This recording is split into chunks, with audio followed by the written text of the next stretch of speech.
Voici comment l'IA transforme vos formations en expériences interactives inoubliables. Vous allez apprendre à créer des vidéos de formation avec un avatar IA réaliste et des options cliquables à l'écran, et tout ce que vous avez à faire, c'est télécharger un fichier et laisser l'IA s'occuper du reste. Alors, selon vous, quelle est la bonne réponse? Option A, B ou C? C'est exact. Que souhaitez-vous faire ensuite? Votre formation actuelle pour les employés existe probablement déjà sous une autre forme, que ce soit un PDF, un document Word ou une présentation PowerPoint. Donc, au lieu de repartir de zéro, vous pouvez convertir ces fichiers existants en vidéo grâce à Synthesia. Allez-y et suivez le lien dans la description, puis une fois sur le tableau de bord, ouvrez l'assistant vidéo IA en haut de l'écran où plusieurs options s'offrent à vous pour commencer. Comme je l'ai déjà mentionné, vous pouvez télécharger n'importe quel fichier depuis votre ordinateur. Vous pouvez aussi lier une page web. Vous pouvez également partir de zéro en ajoutant une consigne détaillée décrivant exactement ce que vous souhaitez voir dans votre vidéo, ou bien rédiger un script complet et le coller dans la zone prévue à cet effet. Mais aujourd'hui, je vais télécharger un document Word qui n'est autre qu'un script pour une formation en présentiel sur la sécurité. L'un des aspects les plus difficiles dans la création de vidéos, c'est de les rendre visuellement attrayantes. Heureusement, avec Synthesia, nous pouvons utiliser les modèles.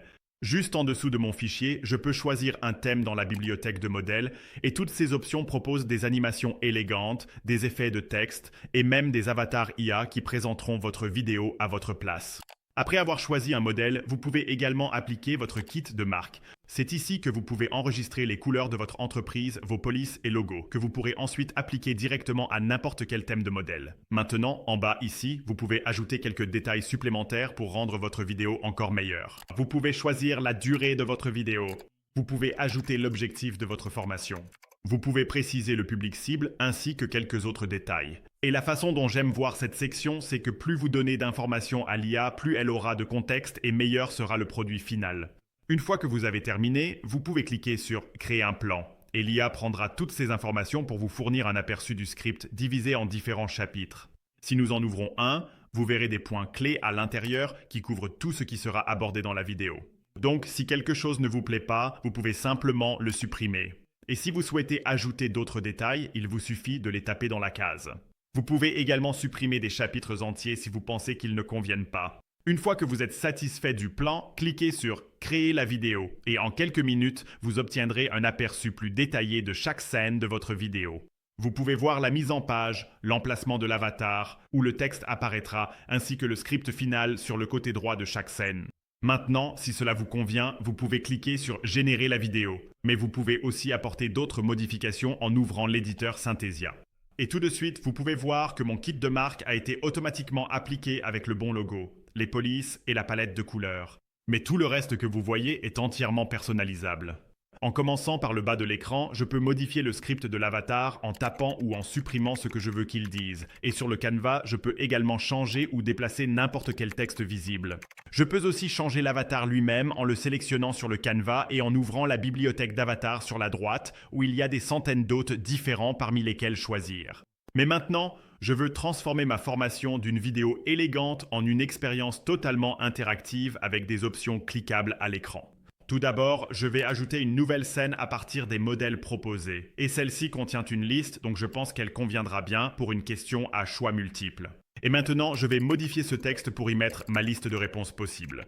Je vais aussi ajouter un nouveau script pour mon avatar. Je veux donc que le mien pose une question puis lise chacune des options de réponse. Et maintenant, je vais créer quelques pages de réponse. Si vous réalisez une vidéo quiz comme celle-ci, vous aurez besoin d'une page pour la bonne réponse et d'une page pour la mauvaise réponse. Je vais donc choisir à quoi je veux que mes pages de réponse ressemblent dans le nouveau menu de scène, puis ajouter mon texte à l'écran et le script de mon avatar pour expliquer ce qui se passe.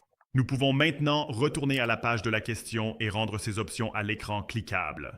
Je vais simplement sélectionner ma première ligne de texte, activer l'interactivité et à partir de là, je peux choisir une page à laquelle lier le bouton. C'est aussi simple que ça. Vous recevez un email suspect contenant un lien en pièce jointe. Que faites-vous? A. Cliquez immédiatement sur le lien et saisissez vos informations. B. Transférez l'email à un collègue pour voir s'il... Oh, ce n'est pas la bonne réponse. Voyons pourquoi. Une autre fonctionnalité qui peut faire passer vos vidéos de formation au niveau supérieur consiste à ajouter des plans de coupe. Mais je ne parle pas de n'importe quelle vieille séquence d'archives génériques. Il vous suffit de taper exactement ce que vous souhaitez voir dans votre clip vidéo. Et Synthesia utilise Google VO3 pour générer des clips vidéo sur mesure à partir de votre description. Une fois que j'ai terminé le montage, je clique sur « Générer », puis à nouveau sur « Générer ». Et une fois que c'est rendu, je peux cliquer sur « Publier » pour mettre ma vidéo en ligne. Ainsi, lorsque je la partagerai avec mes collègues, ils bénéficieront de toute l'expérience interactive. Les cybermenaces ne sont pas que des gros titres, elles sont réelles et implacables. Notre mission aujourd'hui est de vous donner des habitudes concrètes pour protéger notre monde numérique. Commençons donc par un scénario réel. Mais lorsque vous créez une vidéo de formation, il est aussi essentiel de savoir combien de personnes l'ont réellement regardée. Et si vous avez ajouté un élément de quiz, vous voudrez peut-être aussi vérifier combien de personnes ont interagi avec les questions. Il vous suffit d'ouvrir la page de votre vidéo et vous verrez l'option d'analytique vidéo en haut de l'écran. Évidemment, je n'ai pas encore partagé ma vidéo, donc il n'y a pas encore de chiffres à voir, mais cette page détaille les vues, les impressions, le temps de visionnage moyen. Vous obtenez aussi le taux de complétion et même le taux de clic sur les boutons. Mais pour rendre vos vidéos de formation encore plus personnalisées, vous pouvez ajouter votre propre avatar personnel qui vous ressemble et qui a votre voix. Et vous pouvez apprendre à en créer un dès maintenant en regardant la vidéo à l'écran.